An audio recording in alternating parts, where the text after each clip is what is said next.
grinders, what's going on? Okay, in order to prep the windshield frame for the graft, I am going to extend the upper windshield rail here just past our splice. So we'll lengthen the reinforcement and it will serve as a sleeve as well. And then because we're not doing the roof skin as a separate job, we have to figure out how we're going to sleeve all this and be able to put it together without taking the roof skin off. So lengthen this and then we'll be able to weld it from inside and weld it to the sleeve, and then we'll put another sleeve in here. And it just means that we have to leave a little window here to allow us to do this, and then we'll weld our little window back in and sleeve it on both sides. 100% as strong, or probably slightly stronger than it ever was. Yeah, so you see, always want to stagger all the splices. No reason not to, just a nicer job. So just made these up to fit against this here, and that will be very effective, I think. Okay, that is the extension on the windshield frame. Not really much to explain there. Turned out nice, not any problem. The other side is also done. Both rockers are done. All of the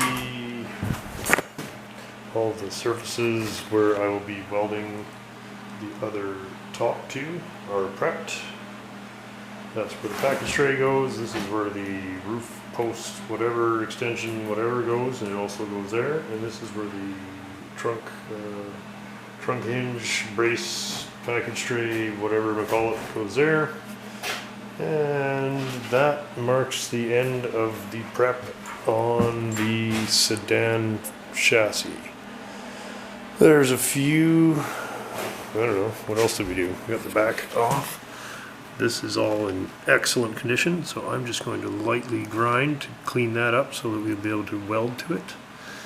And it looks, at first glance anyway, to be identical to the Plymouth one. I was a little worried because it has quite, you can see there? Yeah, it's quite curved. I wasn't sure that the other car was, but it is, so that's good. There's a whole lot of stuff that was thrown in these cars. Just lots of extra bolts and crap, whatever. So, I'm going to clean this all up and double check that we're ready. Of course, a lot of this is still going to get cut off and trimmed. Just, you know, we can do that after we've rough fit the roof the first time and decide where exactly we're going to splice all that. Always better to leave too much and trim it off later. I really do want to nail the posts on the first try though. I don't want to be taking the roof on and off 10 times while I sort that out. So if we can get the roof, package tray, and jambs tacked in, the rest of it can float, because I am going to be doing an extensive amount of repair on that other quarter panel, possibly as far as replacing that whole corner of the car. Is pretty poor. It's old accident damage. If I can find a third car that has to get put into this silly thing, then that's what we're going to do. Well, that is where we're going to move to the top now. I just gave it a quick cleaning. I had to pull the original mat out and all of the underlay. It had gotten wet at some point, so luckily the damage is limited to stuff that would have probably had to been replaced anyway. Again, even though the car is solid, it is far from perfect. Right there, we're going to have to replace a piece of the floor, probably replace some of that, especially around the gas pedal. The other side is better, but I'm going to reserve judgment. This is all, the back's all quite good, I think. Not too worried about that, but it was just full of saturated underlay, and Probably had sat like that for a while before I got it, so happy to get all that moldy, wet shit out of there. And let's let the car dry up. This was their heavy-duty rust proofing that they were peddling. I mean, it has fared better than the rest of it, but I mean, that's not even really significant. Nevertheless, were they better than the 789s? Yeah, I would say. Certainly Chrysler's reputation was damaged enough that they had to start paying attention, and also the switch to unibody meant that if the rockers were going to fall apart, that the car would probably break in half, and that was also bad for trade-in value. So starting in 60 with the unibodies, the effort was being made to some extent to try and make the cars last longer. So did they? Yeah, I would say that there are more of these around than the earlier forward look cars. Certainly when subjected to the same conditions. But really, in the end, what killed these things was they were just so out of style that nobody cared. And now, that's what makes them awesome. On to the top half then. Pretty content with how all that looks. Some parts are a little worse than I had hoped, and some parts are better than I had hoped. Kind of a study in body engineering, really, and how car companies were able to produce so many different body styles coming one after the other down the assembly line. They did it by sharing as many parts as they could. In this case, really all the only welded on parts that are different are what we've outlined here. Roof rails, top, package tray and quarters. And everything else can be bolted on or off for various bodies. Okay, enough bullshit. Yeah? What's stopping us then? Okay, who's got gloves? Everybody? Yeah. Nope. All right. Everybody had enough beer?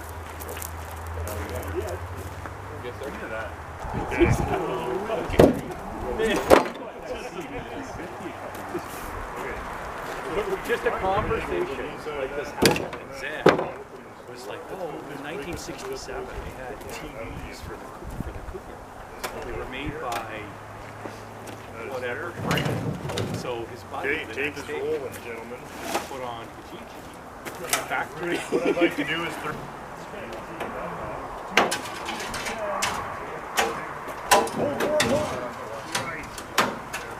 There's somebody not lifting really good over there. Oh, yeah. It's like, all right.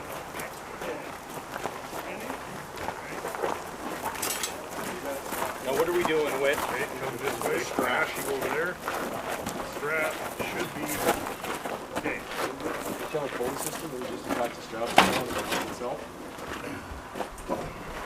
Okay, everybody feeling good or what? That made zero really difference heavy? when you left, Gary. Okay, Gary saved it. Let me get these out of here.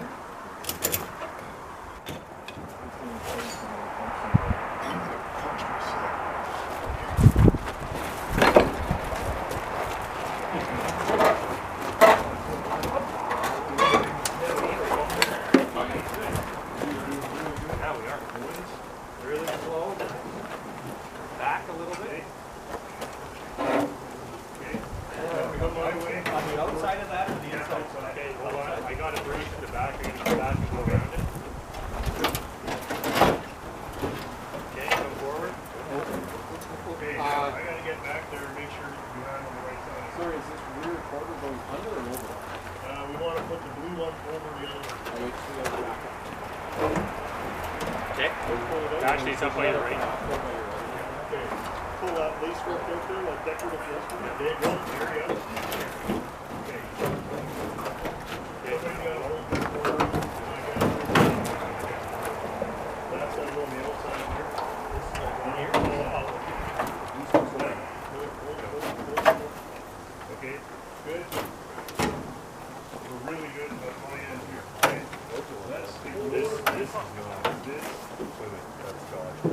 Okay, what's with the gas plate? Are we hanging up on the gas tank? Why is this not coming down? I think it's just... Oh, yeah. Right there. That breaks. Yeah, that's what it is. This side's good. There you go. Why aren't we coming down? Okay, well, if this is all supposed to be on the other side, it's not. Okay, Right, there's a little bit more. Okay, now go down. Go down. there we go. Son of a bitch. Look at that. Gas cap is Not quite, but... Are you kidding me? So if we just cut a piece of this off, we'll sit down there. That could just be a dog. That is unbelievable. Only got an inch. No, this bit. Oh, that's fine. I don't care about that. Yeah. Can we cut this and we'll put a piece off here? That's funny. Well, then it doesn't lie out here, right? But then there's gas. The marriage of the sea pillar. The Fury meets the Dodge on Venice.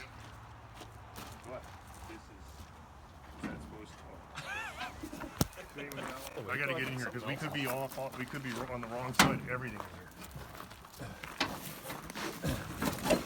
Okay. That goes on there. That goes there. It's got to go. Why is this not coming down then? It's gotta go this way more. Yeah, I think it's just. Oh, Yeah, right just- there. That's great. Yeah, that's where you go. Back that gap will That fix gap closes. itself, and then that's good. We're good here. We're good there. Look at that, hey. Fucking done. Okay, let's put the chrome on and go for beers. Look at a nice quarter-inch gap. Ready? Nice quarter-inch gap. Oh, perfect. Fucking done, yeah. Yeah, it'll need a little touching up, but it actually closes not bad. I've seen Way worse. way worse at car shows. So we'll move the door back because that's too tight. That's an 1/8 and that's a 1/4, and it should be 3/16. So we just move the door back a 1/16 of an inch and finish this. We got some work to do here. Scott, what happens with the top of these vent windows? Oh, there's a big molding that goes in there, and it has rubber. Yeah. No, when I first We put it looked at on, that. I thought, shit, we have to change the A posts, but in fact, they are identical. Because we took the 2-door hardtop windshield and put it in this opening, and it fits perfectly. So there's nothing to worry about. Yeah. So a day or two of screwing around with it now, and right. I mean, that's a car again. It's still a fairly rough car, but that is awesome, you guys. Hey, fun. Well, I gotta say, I am pretty happy about that. Just for a laugh, we threw the other door on, and literally without any adjusting.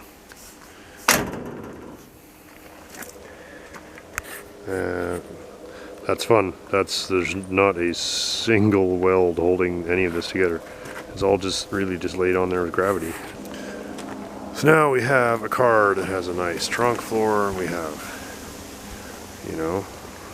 we have a car that is not a heap. I am so excited to finish this and put it back together. We'll do a detailed look at how we're going to do the actual tidying up of the splice, and I think we'll be very happy with that. Goes nothing. You want to get inside?